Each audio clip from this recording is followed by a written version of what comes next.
may synonym, may antonym, may ara man ta exonym. What is an exonym? Let's learn that today. Exonym is a term to refer to the practice of one group to label another group. Pero ang ining group nga ginalabel nila, wala na nila ginagamit ang inang label. Ang outsiders lang na nagalabel sa ila.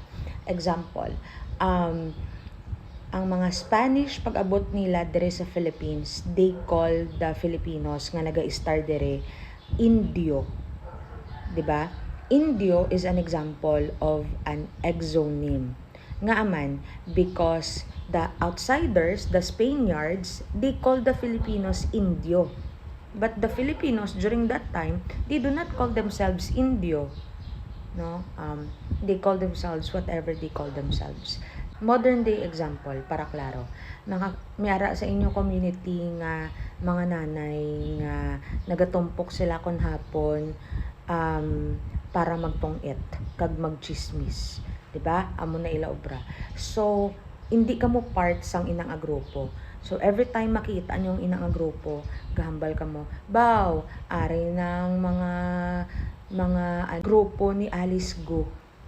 Si Alice Go mo to, 'di ba, ang Chinese nga mayor nga ginasuportahan niya ang online casino. Baga mo, ari ng mga grupo ni Alice Go. So, kumbaga and sa tungod kay permi nyo siya ginagamit, nag-stick na ang pangalan. So, kada makita nyo inang atumpok, mambala ka mo, "Uy, grupo ni Alice Go, katuta karon sa barangay, kaging patawag ta to."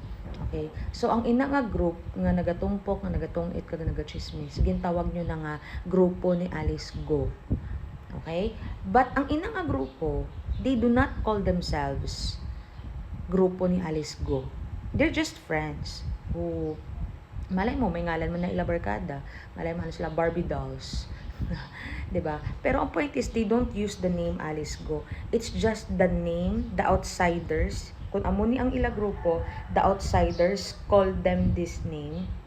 Pero sila mismo, wala nila ginagamit ang inang ngalan to refer to themselves. That's exonym. Okay?